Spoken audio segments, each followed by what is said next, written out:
అయ్యా ఇంతకన్నా ఒక ముందుగా ఒక్కైనా వచ్చిండు ఆయన కళ్యాణ ఉన్నది తెల్లగున్నది గడ్డము అయ్యా ఆయన కాలువ నీళ్ళకు వారిందా లేకుంటే గంగ నీళ్ళకు వారిందా నీది చెరువు పార్కమా లేకుంటే సముద్రం పార్కమా నీ తెల్లగున్నది దుర్మార్గుడా ఏమంటాడు అయ్యా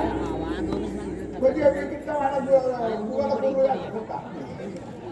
ఇప్పుడు ఎక్కడికి పోతాను నేను